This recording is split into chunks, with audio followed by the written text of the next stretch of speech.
Bonjour à toutes et à tous et bienvenue à ce nouveau Good Morning Market. Nous sommes le vendredi 27 août 2021.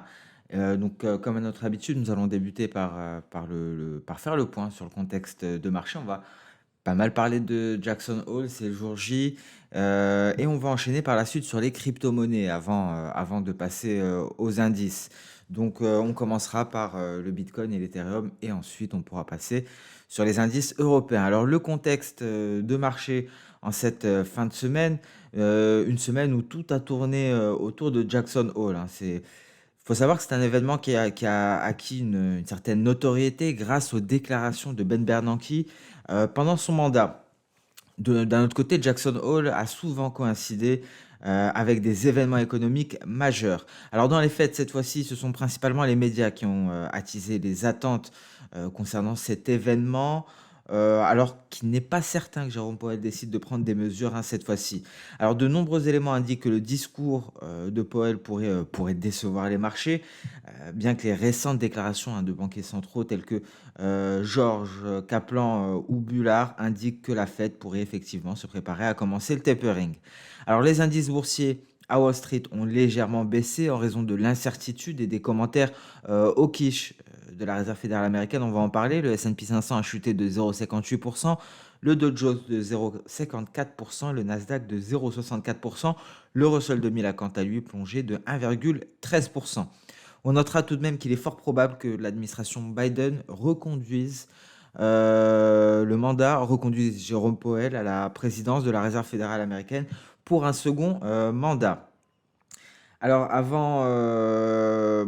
tout d'abord, il y a certaines données dont nous avons pris connaissance hier, le PIB américain pour le second trimestre qui était légèrement supérieur aux attentes. Et récemment, un Goldman Sachs a sensiblement réduit ses prévisions de PIB pour le troisième trimestre de cette année, ce qui peut laisser penser que la Fed va reporter, hein, toute action pour le moment, mais il y a tout de même une possibilité de surprise. Alors les crypto-monnaies, on va pas mal en parler aujourd'hui.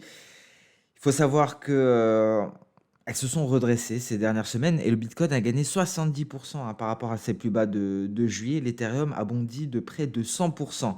Alors ces derniers jours, il y a tout de même, on constate une perte de momentum, une dynamique haussière qui perd de sa force. Le marché est également en attente, hein, de nouvelles en provenance des États-Unis, notamment concernant le tapering. Donc ça pourrait être une séance clé également pour les crypto-monnaies. Et ce qu'il faut savoir, c'est qu'un dollar plus fort pourrait pénaliser le marché des crypto-monnaies. Donc des crypto-monnaies lors de ces dernières séances sous pression qui pourraient donner un signal de vente. Sur le vieux continent, le procès-verbal de la BCE n'a rien apporté de nouveau, hein. La BCE ne prévoit pas d'introduire de changements conséquents dans un avenir proche, mais l'euro-dollar reste relativement élevé. On attend encore une fois Jackson Hole. Sur le volet de l'énergie, les producteurs d'énergie américains évacuent leurs employés non essentiels des plateformes pétrolières du Golfe du Mexique. Il y a une tempête tropicale qui devrait toucher la côte nord du golfe du Mexique au cours du week-end. Donc progression des pétroles, on peut le voir. Et on verra le gaz naturel qui a visiblement démarré, hein. C'était une séance assez folle pour le gaz naturel hier. Alors les crypto-monnaies, donc on passe directement aux cryptos, hein. On a parlé de ces belles progressions des dernières semaines du Bitcoin, de 70% depuis les creux de juillet, progression de 100% pour l'Ethereum. Alors, il faut savoir que on tente à l'heure actuelle d'étendre le rallye. Il y avait un beau signal lors du franchissement ici de cette moyenne mobile de 100, mais on n'arrive pas à maintenir cette dynamique haussière. On ne parvient pas à se hisser au-dessus des 50 000 dollars, même si on l'a franchi pour la première fois depuis le mois de mai, très récemment, mais visiblement, les bulls, les acheteurs, hein, n'arrivent pas à maintenir cette dynamique et on a une petite légère correction baissière pour le moment. Alors ces baisses, elles sont justifiées, hein. C'est comme ici, on marque simplement une pause dans une tendance haussière et sachant qu'on a gagné plus de 70% depuis les plus bas de juillet et l'Ethereum a presque doublé, hein, récemment. Ici, c'est l'Ethereum en données H1, mais on voit ici la belle hausse, hein, de l'Ethereum qui a presque doublé en très peu de temps. Alors, ce qu'il faut savoir, maintenant, la question qu'on se pose, c'est est-ce que c'est simplement une légère correction, comme ce que l'on a pu constater ici, Souvenez-vous, on avait parlé de l'Oberbalance et de la géométrie de marché. Donc, soit c'est une simple correction comme la précédente, et donc ça devrait aboutir à un prochain mouvement haussier lorsqu'on franchira la borne supérieure pour aller à la reconquête des records historiques, ou bien est-ce que c'est un retournement de tendance? Est-ce qu'on est en train d'assister au début d'un mouvement baissier plus important et d'une poursuite de ce mouvement baissier? Alors, d'un point de vue fondamental concernant les crypto-monnaies, les données récentes hein, sont plutôt bullish. Elles plaident en faveur d'une hausse, hein. Environ 6% de l'offre de Bitcoin en circulation a été accumulée par des gestionnaires d'actifs et des entreprises. Alors ça témoigne justement de l'adoption croissante des crypto-monnaies par le grand public et les institutionnels. On a parlé de ce regain d'intérêt des institutionnels pour le Bitcoin.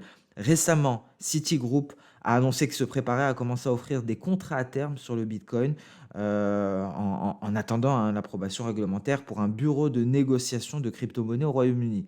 Alors ça confirme encore une fois cet intérêt croissant des institutionnels pour les crypto-monnaies. Il y a un autre signe haussier, c'est l'augmentation du montant des actifs sous gestion qui s'élève à l'heure actuelle à 57,3 milliards de dollars. C'est un niveau jamais atteint depuis la mi-mai. Alors la semaine dernière, les investisseurs institutionnels ont enregistré un volume d'entrée de 21 millions de dollars après 6 semaines consécutives de sortie. On va le voir ici hein, graphiquement, vous voyez, donc un premier afflux de capitaux vers les crypto-monnaies en 6 semaines. Ça peut indiquer une amélioration du sentiment des investisseurs, hein, justement. Vous voyez, on a eu précédemment 6 semaines de sortie de fonds et on assiste au premier afflux depuis. Mais il y a une menace. Il y a une menace hein, concernant les crypto-monnaies d'une manière générale. Ce sont les préoccupations réglementaires qui persistent et qui freinent ce mouvement aussi, hein. Je suis persuadé que c'est ce qui empêche d'avoir une réelle dynamique haussière, même si nous l'avons dit pour l'heure, la correction reste saine. Et donc ces craintes réglementaires effraient les investisseurs. Alors concrètement, on a peur que d'autres pays suivent les traces de l'Empire du Milieu, de la Chine. Je vous rappelle que les réglementations qui avaient été adoptées pour la Chine, la campagne contre les crypto-monnaies lancée par la Chine avait provoqué le récent sell-off. Donc, de nouvelles réglementations d'autres pays seraient défavorables sur le marché des crypto-monnaies. Donc, on a des fondamentaux qui restent favorables.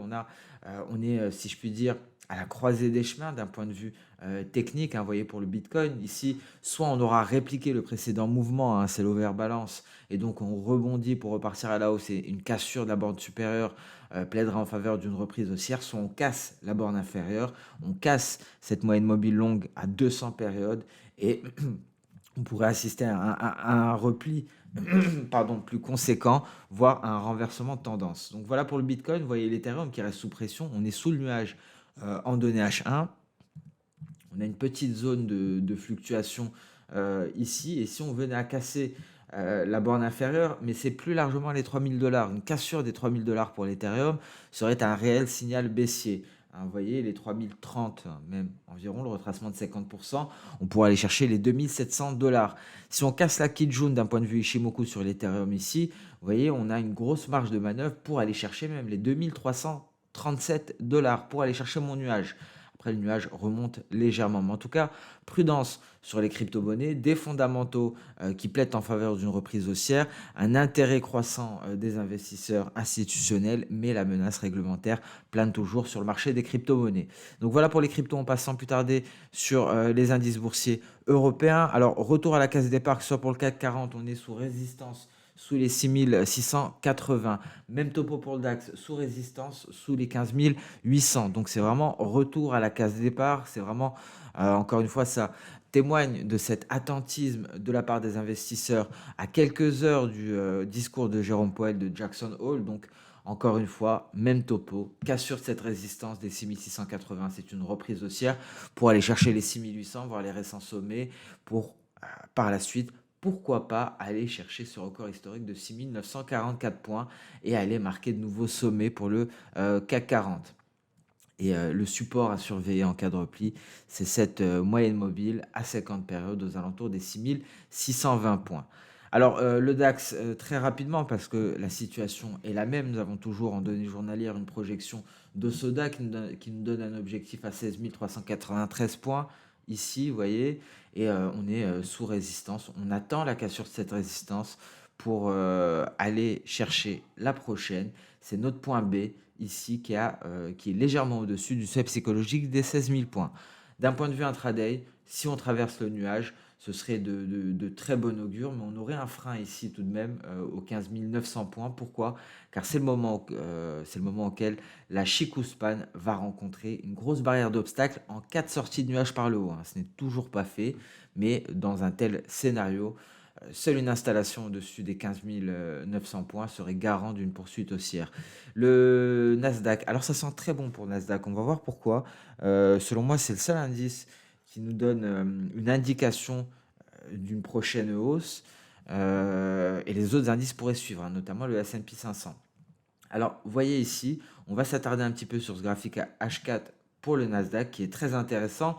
On refait le topo, hein. On avait eu un rebond suite au sell-off, signal Ishimoku ici, validé par la Chikuspan, et on marque de nouveaux records historiques. Alors, on avait marqué le pas ici, un petit peu avant de repartir à la hausse. Pourquoi? Comment l'expliquer d'un point de vue Ishimoku, si je puis dire, d'un point de vue projection de Soda? Vous voyez ici cette projection. C'était l'objectif. Donc, on a atteint un premier objectif. Et c'est très propre, hein, lorsque les mouvements de marché se font de la sorte. Juste après l'objectif, on est en train de tracer une nouvelle vague, une nouvelle projection d'Osoda. Donc ça, c'est un cas très favorable. On voit très souvent le cas où on explose la projection d'Osoda, on va beaucoup plus loin sans marquer de pause. Dans ce cas-là, on se replie pour revenir en dessous. Ici, on a marqué une pause sur la projection d'Osoda et on dessine une nouvelle vague haussière. Donc, concrètement, cela pourrait nous ramener aux 15 535 points environ. Ça pourrait être un objectif pour le Nasdaq en cas de reprise haussière. C'est le seul élément à Wall Street qui vient nous donner un objectif haussier concret basé sur le mouvement actuel. C'est sur le Nasdaq, c'est en H4, en H1. Ici, d'un point de vue Ishimoku, ça serait assez favorable également parce que traverser le nuage par un twist, un signal qui serait validé dans l'immédiat. Donc un Nasdaq très bien orienté, le S&P 500, c'est la même chose, hein, la composante en valeur technologique du S&P 500 nous offre une situation plus ou moins similaire avec ici une pause qui a été marquée, mais un objectif qui en serait beaucoup moins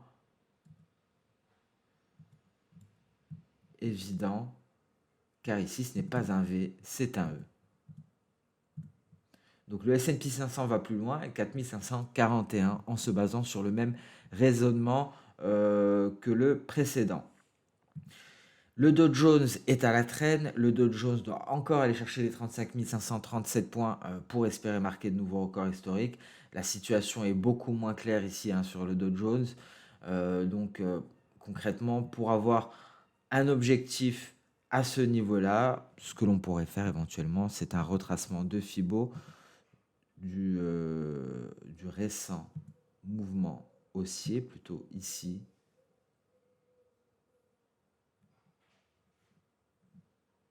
Mouvement baissier, pardon, excusez-moi, pour avoir un retracement externe.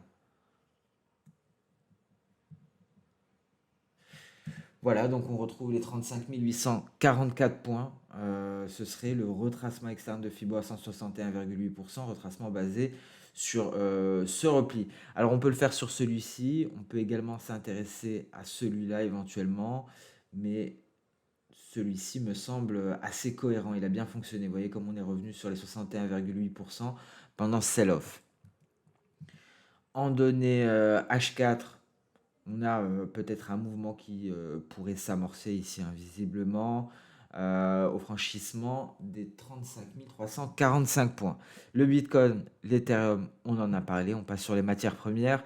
Alors le gold sera très suivi. Vous voyez, on a une petite impulsion haussière. Est-ce qu'on va réussir à aller au-delà des 1805 dollars l'once, 1808 dollars, 1809, pardon, à suivre? Ça dépendra du billet vert, le billet vert que j'ai ajouté ici en bleu, l'euro-dollar. Si l'euro-dollar se renforce, dans ce cas-là, c'est repli immédiat du gold. Il y aura beaucoup de volatilité sur le billet vert, donc sur le gold. Donc à suivre, configuration très intéressante. Vous voyez comme on a rebondi sur la moyenne mobile simple à 50 périodes. Hier, on n'est pas parvenu à en valider le franchissement. On garde en tête tout de même le nuage Ishimoku en données journalières. Le pétrole, vous voyez cette belle remontée. On est en train de casser ici les 68 dollars. C'était le niveau que l'on avait sous surveillance, hein. Visiblement, les conditions météorologiques jouent en faveur de la hausse, hein, notamment dans le golfe du Mexique, et ça permet à donner un nouveau souffle au pétrole, un pétrole qui pourrait aller chercher à présent les 69,40. Attention, si on continue, on pourrait aller chercher la borne supérieure de ce canal baissier, et si on ne se hisse pas, si on ne traverse pas le nuage, ça pourrait être un très bon point de vente pour aller pour un retour éventuel vers les 65 dollars. Donc on surveille de près cette configuration sur le pétrole. Pour le moment, on est toujours, hein, en tendance de court terme baissière, des sommets de plus en plus bas, des creux également de plus en plus bas. Le gaz naturel, incroyable remontée, vous voyez, hein, comme quoi il ne fallait pas le manquer. On attendait cette reprise haussière pour aller marquer de nouveaux sommets, hein. Vous voyez les tendances saisonnières, hein. Pour le moment, on attend un sommet à la mi-septembre avant d'aller marquer un creux de court terme. Et ensuite, hein, c'est le rallye jusqu'à début octobre. Et on devrait aller plus haut selon la saisonnalité. On devrait avoir un sommet ici pour le 23 octobre. Donc, de belles perspectives pour le gaz naturel. Attention tout de même à la mi-septembre.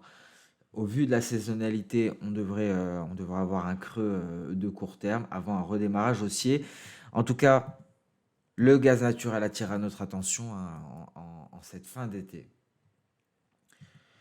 Le café, toujours rien à signaler. On attend la cassure des 190. Rien de ce côté-là. Le copper, on est toujours collé sur le bas de nuage. On a détaillé tout cela hier. On passe sur le marché d'échange à présent. Un marché qui devrait fluctuer aujourd'hui. RAS sur le billet vert, toujours sur la ligne de coût. On le voit en données journalières. Sous la Tenkan, hein, les 4 dernières séances, on a était pris en étau entre la Tenkan et la Kijun. Vous voyez tout de même une certaine faiblesse en données H4 pour le moment. Pullback sur le haut de nuage.